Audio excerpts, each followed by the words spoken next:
નંદ બાબા જાતા આવતા લોકો બધાને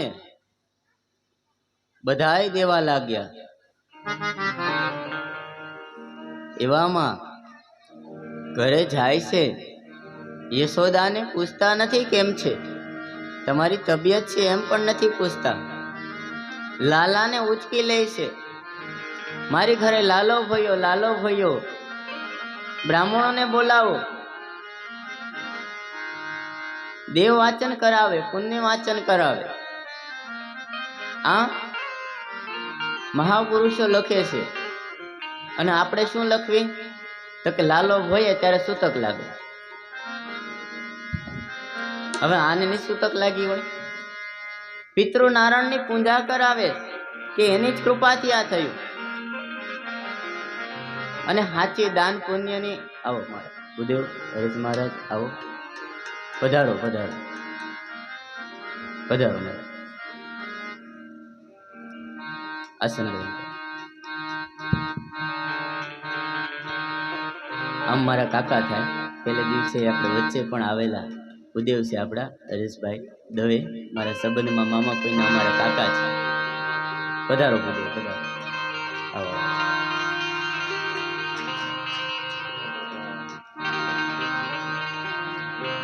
તો આ બાજુ પિતૃ નારાયણને પૂજા કરાવે, પુણ્ય વાચન કરાવે. તો અહીંયા જન્મ થયો ત્યારે સૂતક નહીં લાગી હોય? તો શાસ્ત્રમાં લખેલું છે, જેને વિશ્વાસ ન આવી બતાવજો, હું મારી ઘરે આવજો, લખેલું બતાવીશ પ્રૂફ સાથે. જન્મ અને મૃત્યુનો વચ્ચે સાચા દાન ને પુણ્યની જરૂર હોય. અને આપણે શું કરવી? ત્યારે ભાઈ સૂતક હોય. અલ્યા ભાઈ, સાચા દાન પુણ્યની જરૂર તો ત્યારે છે જે મા બાપને પિતૃના જે અહીંયા સુધી પહોંચાડ્યો હોય, એને છેલ્લે એક કાબિલ બનાવ્યો હોય. તો એ દીકરાનો અધિકાર નથી, એની એ ફરજ નથી કે મૃત્યુથી લઈને મોક્ષ સુધી પહોંચાડવો. લોકો અત્યારે એમ કહે ને પિતૃ, એક ભાગવતમાં એમ કે, ગરુડ પુરાણમાં એમ કે, ભાગવતમાં એમ કે પુનરભિજરણી પુનરભિમરણી, અને ભાગવતમાં બીજું કે ઉલટું. તો કહેવાનો અર્થ બીજે જન્મી જાય છે, બીજે મરે છે, પાછો જન્મ લે છે. તો વાસ કોને નાખો? પિતૃની પૂજા હે નહીં કરો. તમારા હાથે બે વસ્તુ બોલો. પેલા તો એમ બોલો છો કે માણસ મરે એટલે જન્મે લઈ લે. બીજો તમે શબ્દ શું બોલો? હાલો તમને 150 વર્ષ આપી દો, 100 વર્ષ રાઈટ આપી દો, હું આશા કૃષ્ણા બધી પૂરી થાય. અલ્યા જૂનું ઘર હોય ને તો ન્યાય આપણી વાસને જીવ હોય કે મારું પેલું ઘર હતું.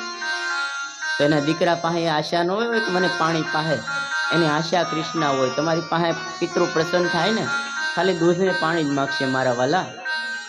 એ એમ નહીં કે ગાંઠિયા લાવી દે. જીવતા હશે તો એ દીકરે હે કે નાસ્તો મગાવશે, હું લાવી દઉં. પણ મરી ગયા પછી તો એ નથી. સંપત્તિ તો માગતા નથી, ખાલી પાણી અને પિંડ માગે. જે બાળક જ્યારે માતા પિતાનું મૃત્યુ થાય ત્યારે એમ કે 12 દિવસ ન કરે, એક દીમાં પતાઈ દેવાય. લગ્ન થાય, લગ્ન સમયે પગના બૂટ ઢહડાઈ જાય ત્યાં સુધી ધોડે, ના લાટ બધો ખર્ચો કરે. ત્યારે એમ કીધું હોત કે આવું ન હોય તો? અરે જે મા બાપને મૃત્યુથી મોક્ષ સુધી લઈ જાઓ એ આપણી ફરજ છે ને, એ આ કથળિયા કળથિયા પરિવાર અત્યારે નિભાવે છે. એનો ખૂબ ખૂબ ધન્યવાદ. એ આપણી ફરજ છે અને નિભાવે છે કળથિયા પરિવાર. રાઘવભાઈ ભલે આગેવાન થયા પણ લાભ બધા લે છે. અનંતા પરિવાર લે છે, કળથિયા પરિવાર લે છે, અને આખા આજુબાજુના સભ્યો પણ લે છે. હું નામ નથી લેતો એનું કારણ કે એકનું બોલાય ને એકનું નહીં બોલાય તો, એટલે કોઈના નામ નથી લેતો. એકાદું રહી જાય તો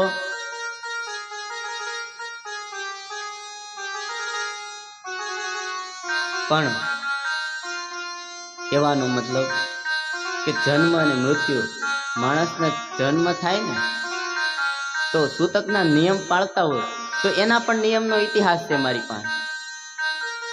શું લાગે નિયમ? તો કે માતાને એક માતાને 1.25 મહિનાનો સૂતક લાગે. બાકી પિતા છે એના એ કપડે પહેરી અને નાઈ લઈને એ કપડા નાખી દે એટલે સૂતકમાંથી મુક્ત થઈ જાય, દાન પુણ્ય કરી શકે. સૂતકના નિયમ પાળવાય તો આવી રીતે છે. બાળક જન્મે મરણ થાય તો કે સૂતક છે. આપણને આવડી ગયું, બહુ સારું. ભાષા આખી બદલી નાખી. અરે સાચી છઠ્ઠીના લેખ લખશે ને, દાન પુણ્ય કર્યું હશે ને એ લખા હે, પણ ત્યારે જરૂર છે. અને 12 દિવસ તમારો જીવ છે ને એ 12 દિવસ 12 ફૂટ આંટો મારતો હોય. એ 12 દિવસ જે દાન પુણ્ય કરશો ને એ જોહે. એ હુતક ઉતારશો ને, હવાળા ઉતારો ને ત્રીજા દિવસે, એટલે દાન પુણ્ય કરવાનો અધિકાર પ્રાપ્ત થઈ જાય. અને તે દી તમારી ઘરે બ્રાહ્મણ, પુણ્ય વાચન, પિતૃ નારાયણ પૂજા થાય. એ તમારું પુણ્ય, તમારું એ પિતૃ જોશે કે નહીં મારી પાછળ કરે છે. સૂતકના કોઈ નિયમ આવી રીતે હોય, નિયમ પાળતા હોય. બાકી તો હું તો એમ કહું, જન્મ અને મૃત્યુ વખતે સૂતક ન લેવી. અગવડતા હોય ત્યારે તો 2 હાથે ખાઈ લેવી. વધારો. તો શું કરે છે નંદ બાબા? પિતૃ નારાયણની પૂજા કરે. કારણ કે પિતૃની કૃપાથી તો આ કાર્ય સંપૂર્ણ થાય છે. આ પિતૃની કૃપાથી જ મારી ઘરે લાલો ભયો છે. એની કૃપા ન હોય તો ન થાય. પછી શું કરે છે? બ્રાહ્મણોને પુણ્ય વાચન કરાવે, ગામમાં લાટ બધું દાન કરે. અને મહાપુરુષો તો એવું કહે છે, અને આ મહાપુરુષો લખતા રડે છે કે નંદ બાબાની ઘરે કેટલી ગાવું? તો કે 9 લાખ. એ 2.25 લાખ બ્રાહ્મણોને ગોકુળમાં જ દાન કરે છે. તો વિચાર કરો, એક બ્રાહ્મણના ભાગમાં કેટલી આવી હશે? એક બ્રાહ્મણ ઘરે લઈને ગયો, ફળિયામાં ખીલા નાખીને ગા બાંધતો હતો. ગોરાણીમાં જોવે છે કે કેટલી લાવ્યો. ધીમે ઓસરીમાં આવ્યો. પછી ઓસરીમાં જગ્યા ન રહી, ઓલી રીહ કરીને રસોડામાં વહી ગયા ગોરાણીમાં.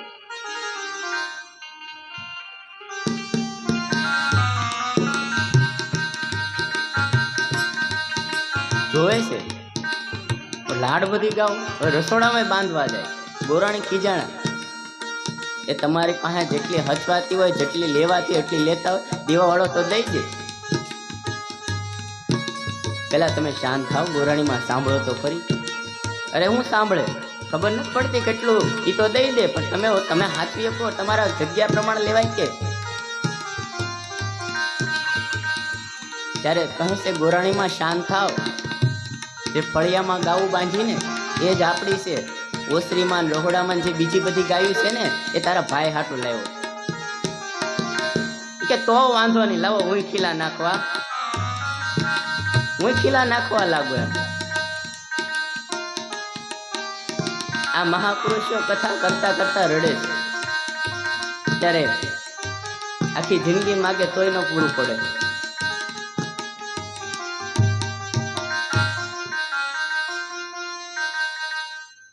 બને છે એવું.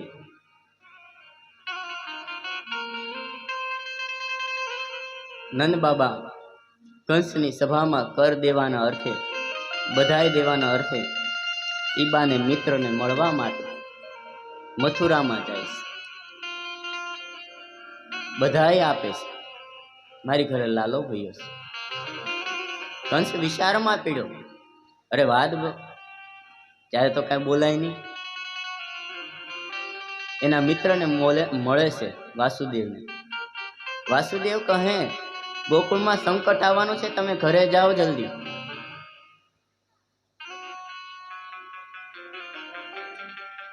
આ બાજુ ઉત્સવ હાલે છે અને આ બાજુ તૂર્ણાવત અને પૂતના. પૂતના કોણ હતી? પેલી કથામાં કીધું, પણ કોણ હતી એ નથી કીધું, એનું વર્ણન કર્યું છે. પૂતના જ્યારે વામન દેવ 3 ડગલા વિષ્ણુ વામન બની આવ્યા ભિક્ષા માગીને, ત્યારે ત્યારે ઓલા બલિરાજાની બેન વિચારે છે કે કેવો સરસ મજાનો બાળક છે, અને રમાડ્યો હોય તો, આપણી ગોદમાં હોય તો, આપણો દીકરો હોય તો, આવું બલિરાજાની બેનને થાય છે. વિચાર કરો ને તો જોઈ વિચારીને કરજો, સંકલ્પ જો ને જોઈ વિચારીને લેજો, ત્યારે ખાચા થઈ જાય.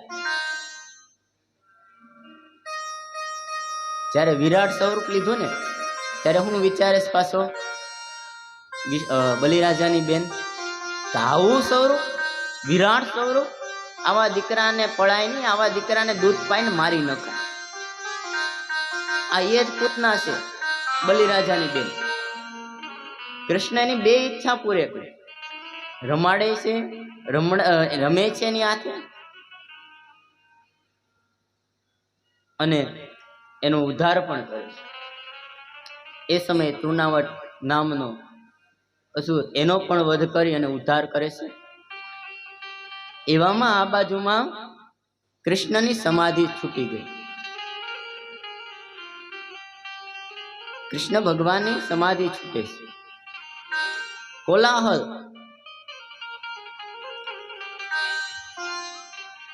આવી આવી હોય, આ શું થયું? આવો અદ્ભુત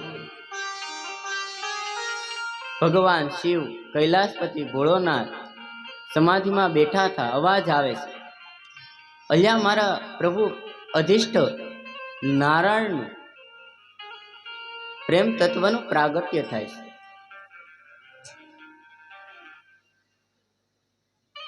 અને આખા વ્રજમાં એક જ અવાજ, નંદ ઘેરે આનંદ ભયો, જય હો કનૈયા લાલ. ભગવાનને એમ થયું કે હું પણ આ પ્રેમ તત્વના દર્શન કરવા જાઉં. તો ભગવાને જોગીનું રૂપ લીધું. કહીને નગર મેં જોગી આયા, તો ભગવાન જોગીનું રૂપ લે છે. ગોકુળની ગલીઓમાં આટા મારે છે. ભગવાન આવીને ગોકુળમાં ગલીઓમાં ફરે છે, એમાંથી આમથી આમ ઘૂમે છે. એવામાં એક ગોપી પૂછે કે તમે જ્યોતિષ જોવો છો? શિવે વિચાર કર્યો, જો આ કારણથી મારા ઠાકરના દર્શન થતા હોય તો આ પણ મને મંજૂર છે. એવામાં આ મારા ઠાકરના દર્શન થતા હોય તો એ પણ મને મંજૂર છે.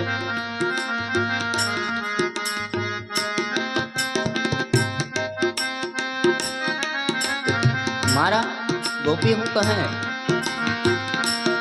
ગોપી કહે અમારે યશોદાને ત્યાં લાલો ભયો છે, લાલો ભયો યશોદાને ત્યાં, તેનું જ્યોતિષ જોહો. અહીંયા એ જ કરવા આવ્યો, મનમાં કે એ જ કરવા આવ્યો. તો કે તમારું નામ શું? તો કે મારું નામ સદાશિવ જ્યોતિષ. સદાશિવ જ્યોતિષ, ચાલો બાબા મારી સાથે હાલો માં યશોદાની કરે. યશોદાને કહે છે, એ યશોદા, એ યશોદા, જો તો ખરી હું કોને લાવી? યશોદા કે ધીરે બોલ, મારો લાલો જગી જશે. નિરાતે બોલ, મારો લાલો સૂતો છે. અરે હું રાડું પાડશું, પણ જો તો ખરી હું કોને લાવી? અરે સદાશિવ નામ જોગી, સદાશિવ જ્યોતિષ, એ જ્યોતિષ જોવે. આપણા લાલાના જ્યોતિષ જોવરાવા છે, હાલી કે જોવરાવે. યશોદા જોવે છે કેવું રૂપ. ઓ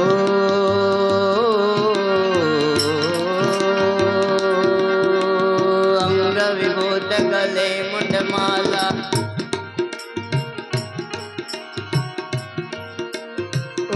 વિભૂતિ ગળગુંડ માળા શેષ નાગ નિપટાયો બાકો તિલક ભાલચંદ્ર વર ઘર ઘર અલગ જગાયો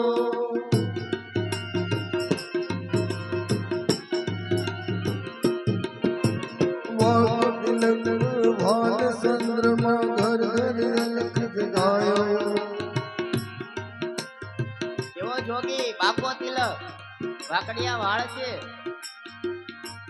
વાકડિયો ઊભો છે ત્રાહા પગે વાકડિયા વાળ છે એટલે બાકો તિલક કરે છે હું છે અંગ ઉપર આખા ભસ્મ છે ભભૂત લગાવી છે મુંડ ની માળા પહેરી છે નાગોણીઓના બાજુ બંધ છે હાથમાં ત્રિશૂળ છે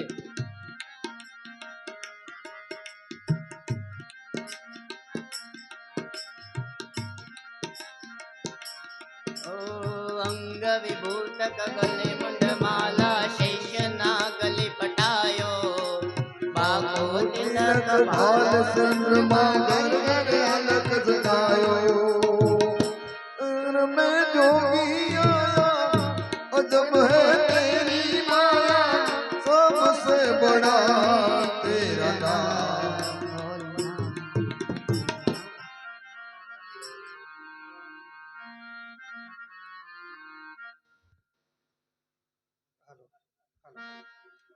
જય સિયારામ આપણા આંગણે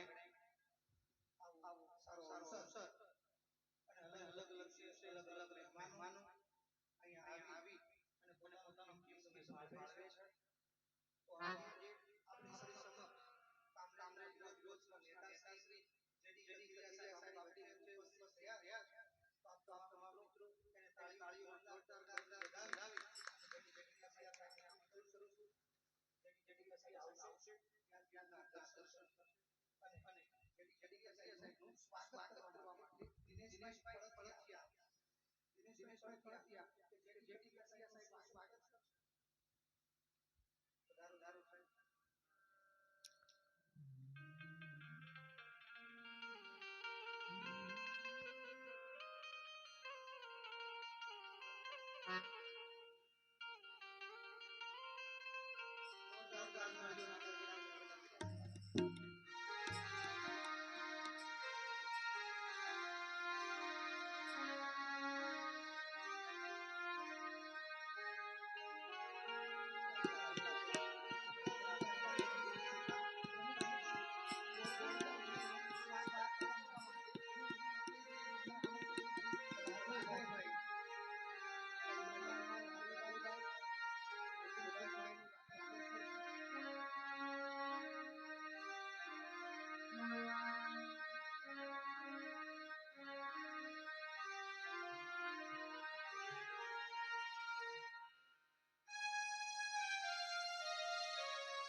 सबसे बड़ा तेरा नाम भोलेनाथ भोलेनाथ भोलेनाथ